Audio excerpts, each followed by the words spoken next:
Officially, just wanted to welcome you to the Lily channel. And we get to have Mitch Waters here. Drum roll, please. Now, you were telling me that you were on the red carpet. Everyone's got to know about this. It was the Tears, Fears, Guns, and Solutions. I love Correct. having people on my channel who are doing something for society. Mitch, do you remember how we met? I thought we met at a chamber event, I and think I so. know, and I think we had coffee at a coffee place in Edinburgh. That sounds about right. There you And go. then I saw your work on Interfaith Outreach's website. That was incredible. Thanks. Yeah, IOCP or Interfaith Outreach in Plymouth, Minnesota. It's where I used to work, the portion that was the WIC program, and then they have the other part that's a general assistance, I guess you could call it. So I took a look at the website to see what else they're offering for people, and there was this video. I mean, you're a storyteller. You're a professional storyteller. Well, that's what I am. That's correct. I'm a professional storyteller, And and you're I an just happen to award-winning use one. video to do that. Yeah, I was, you guys are looking at a celebrity here. There was the Minnesota Film Festival, was it last month? Or, Yes, okay. yes. What compelled you to make the video for the Tears, Fears, Guns, and Solutions? So I have a client, Twin Cities Nonviolent, who has a large symposium every fall for 10 to 12 days of meetings and all kinds of events to bring peace to the Twin Cities. And for the past, I think, 4 or 5 years, we've done an accompanying film for that organization to stir interest and be an invitation to the event. And this year was a study in the life of teens in Yeah. our inner city. I remember I watched it recently. Incredible footage, just the way everything was put together, it just sort of glides together. And the gal he interviewed, who's probably what, 10th grade, 11th, I don't know, she was mentioning how scary it is to live in her neighborhood. Well, it is her neighborhood, and it is her friends, and it is her family, and it's where she goes to school. And all the kids, that's where they live. They love living there. That's their home. And the only thing that they want is it to be a little safer, as we Yeah, all do. it's still home. I mean, just would be nice to be able to probably sit outside and not worry about it. But what else did she mention that I mean, you can't fit everything on video. Is there anything else that you're allowed to say that? Well, the I guess the video was to show that if you're a teen in the inner city, there's not a lot of safety nets. You either do really good in school, really good in athletics, or there aren't a lot of options, but there are options. And we showed a number of organizations Mhm. everywhere from the YMCA to Project Sweetie Pie, which is a organization that plants small little farms all throughout the inner city of both Minneapolis and St. Paul. And the kids learn all about, you know, growing plants and growing food. And the idea is for these kids to find a passion for something they love, something they can attach themselves to other than a gang. I love it. And apparently they did too because you won that category, short narrative. Oh my God. What, I also realized that, I don't know how comfortable most teens are being on camera, given that they all own cell phones, it seems, but still, the thought of being videoed. How do you put people at ease like that? Because most people I know would clam up. She was comfortable. I think you be yourself. I'm just the old white guy filmmaker who wants to talk to you and I'll ask you a bunch of questions. If you don't want to answer them, don't answer them. And we seem to get along. Yeah. uh, and some of the things they didn't want to answer, and that was fine. And it was great. The kids came to the premiere at the theater, and they got to stand up and meet a lot of people, and they're really good kids. So that was kind of fun. That is really cool.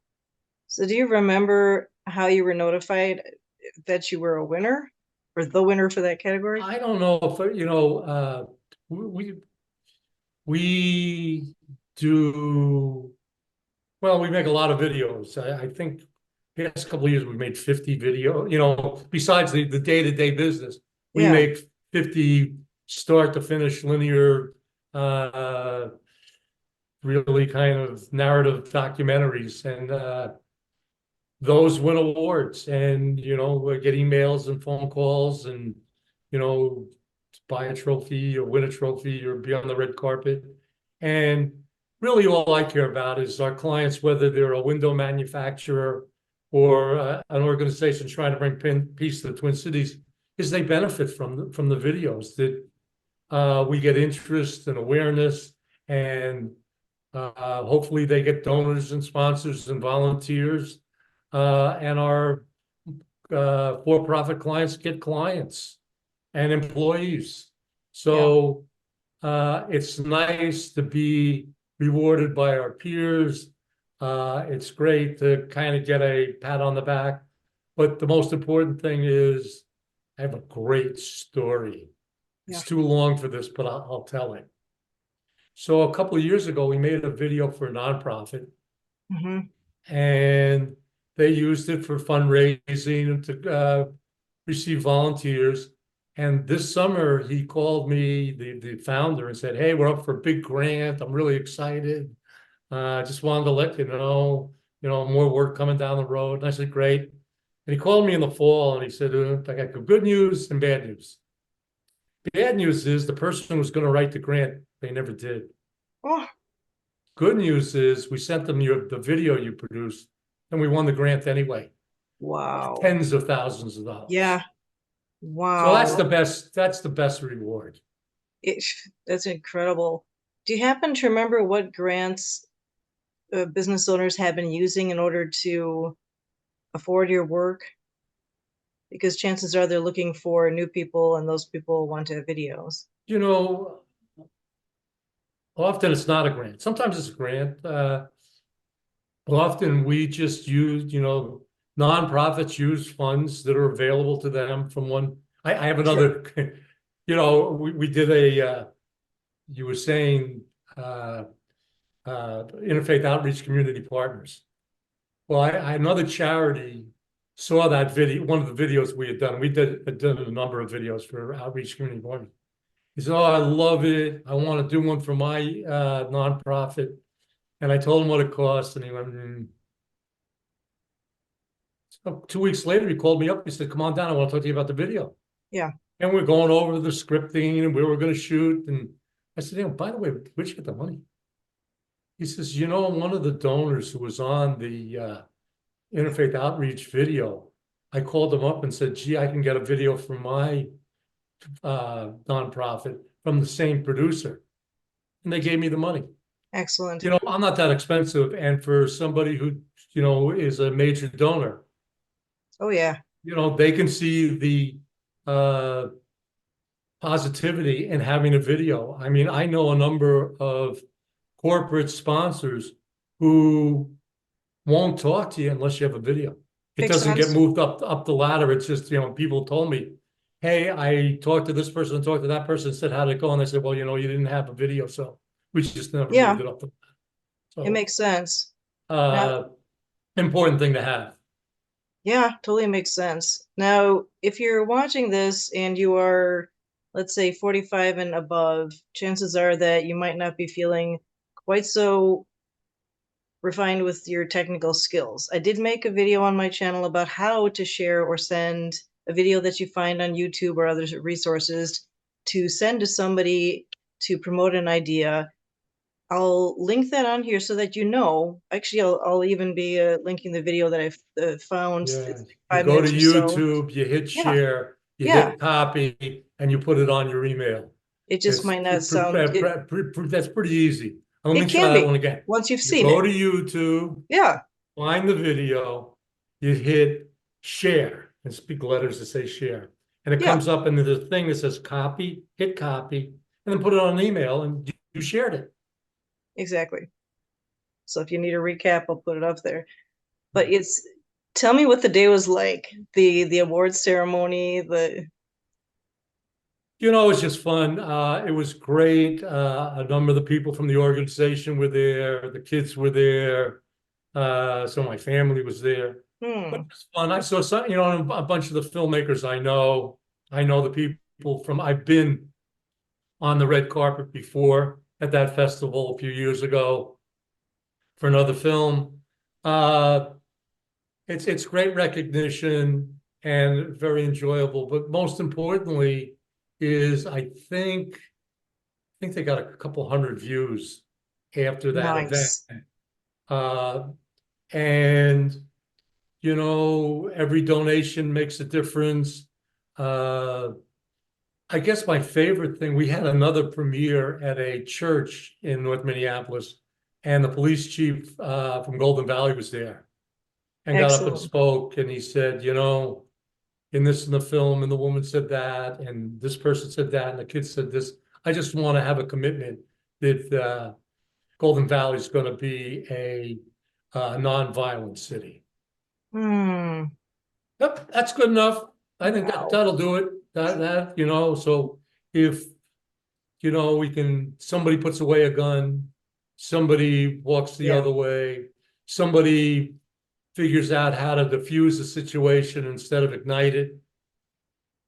Yippee. I've done what I'm supposed to do. I would think that every youth center in the Twin Cities would want to get it hold of it and send it to all their colleagues.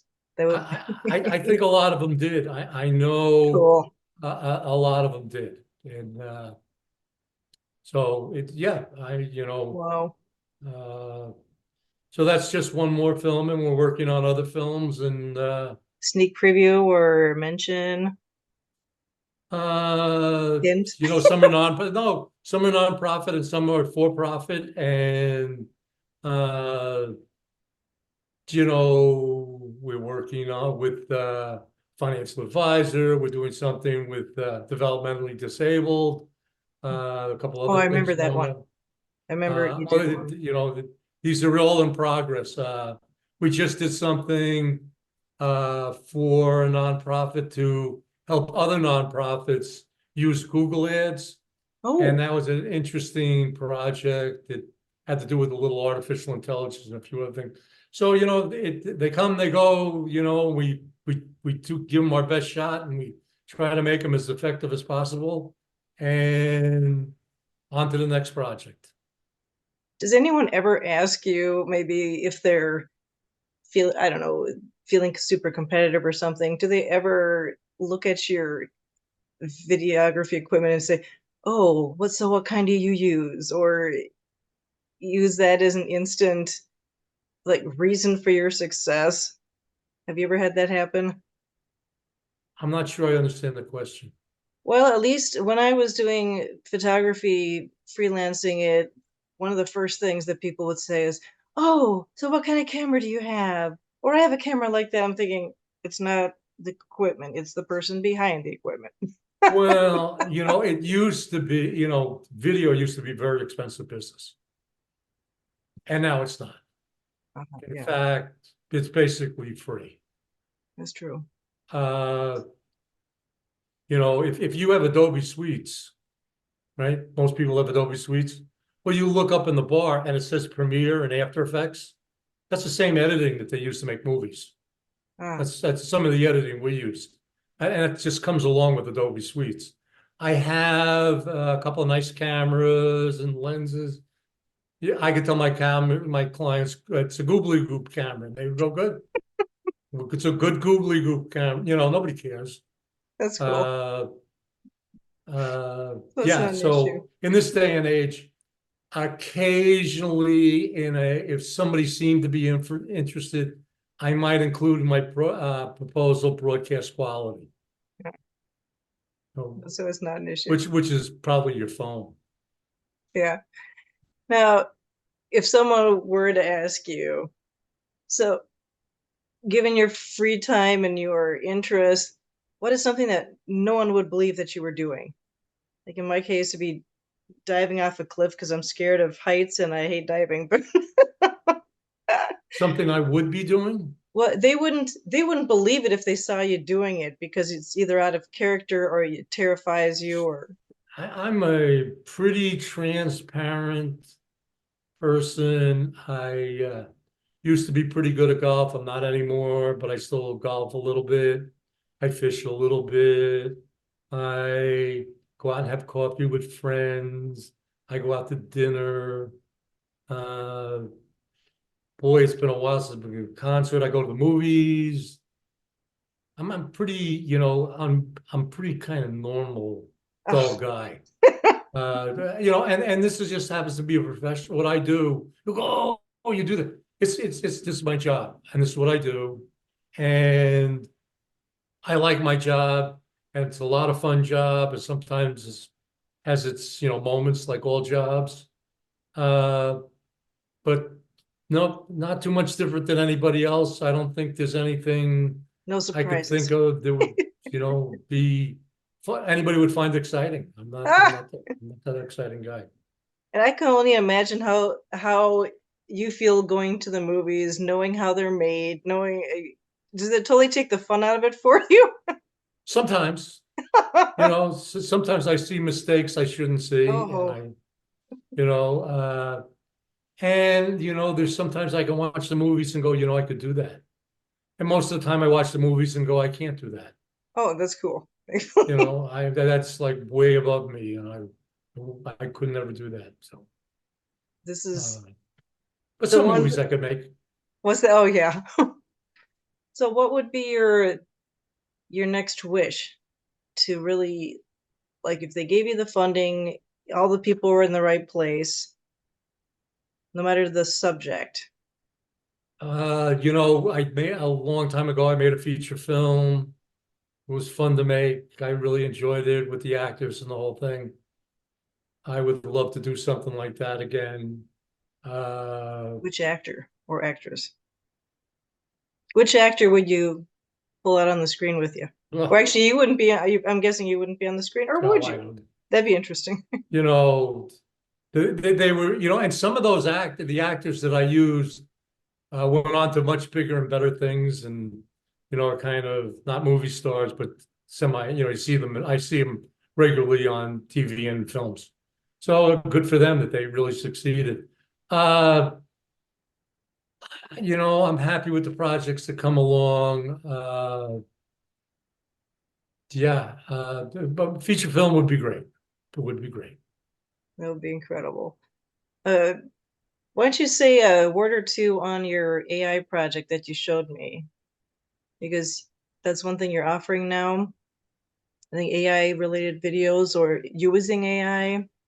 So yeah, we have used certain portions of AI. I'll say this, that in the Tears, Fears, Guns, and Solutions, there are a couple of sections that needed a little quick clarifying. It needed a little bridge voiceover portion. Mm, So we put in data and said, I need 102 words, 30 seconds. wow. And AI spit it out and we corrected it and we moved it around and we fixed it. Oh, interesting. And, you know, is it a script? Are you going to write a movie with AI? No. No, yeah, Are you going to write a promotion product piece with the help AI? Yeah, maybe. Uh, there's synthetic voices that are yeah, for free. yeah, Uh, Pretty good. Everything has a budget. Everything has a quality that makes it effective. Uh, I'm a commercial artist. I have to take in all the factors and hmm, either think that a project's going to be successful. I don't do it. yeah. So The client came to me and said, I want to do this, I want to do that. I have a very limited budget and I have a limited return for Mm-hmm. what the video is going to bring. What can you make? Uh-huh. And I show them examples and they say that would work. And then I'll proceed and put it together. I'm just using resources that are available, Yeah. that are available. Uh, are voiceover people going to go out of business? No. The world needs them. They're somebody who can really hit your product and make a great presentation, which is key. If you need a simple voiceover, it might not be really effective even for the voiceover person to say, I hate to charge you $400 to read 30 seconds of copy, blah, blah, blah, blah. Mm. It might not be worth their while. I don't Mm-hmm. do certain things on video. It's just go shoot it with your phone. Sure. You know, Yeah. uh, Script writers, same thing. I don't really want to write you 20 seconds of simple copy I would rather spend my time doing more effective things. That makes So do I sense. think it's putting people out of business? No. Do I think it's being a gap that's making certain things affordable and accessible for certain, there are certain times where I don't have accessibility. Mm-hmm. So I'll tell a client, here's how to use your phone. Yeah. Go ahead and shoot it. Here's what I'd like you to do. Is it the best? No. Does it work often? Yeah. Yeah, it's interesting. It's like you were saying, I mean, if there's a little portion of information missing, like you said, by the time, let's say I were the one you had interviewed and I forgot to mention something about whatever subject, like I don't know how to make a glass of a glass that holds a Coke or something. Instead of having me re-record my voice, make sure it's smooth, send it back to you, have it copied and pasted into the video, you could probably dub my voice to say those 4 lines probably in 2 minutes without waiting for me to respond to that. Sure. I mean, You know what I mean? With AI, yeah. if we're doing a corporate image piece and they want to show that their employees are having a great time, and is it worth it for me to go out to the company picnic? Maybe not. Hmm. But if you shoot 5 people at a picnic table and somebody going down a roller coaster on your phone, I can frame it, I can recolor Yeah. correct it, I can move it around. And for the 5 or 6 seconds it's going to be in that video, you save $1,500. Sure. Oop, I No, told that you how makes much their sense. rate is. That makes Uh, sense. so there are often times that That's it's interesting. it's mother is the uh, cause for inventing certain things. I didn't Yeah. say that quote right. Mother of I know what you invention. mean. Yeah, Necessity is the mother of that's invention. exactly right. Yeah. How cool. Well, I want to thank you, Mitch Waters, our award-winning videographer, for telling us about what it's like to be you, or at least part of what it's like to be you. And to our fans, click subscribe and check out those other videos he's made. Thank you so very Great. much. Enjoy your award. We'll be Hmm. seeing you soon, okay? Thank All you. right. Thank you. See ya. Bye Bye-bye. now.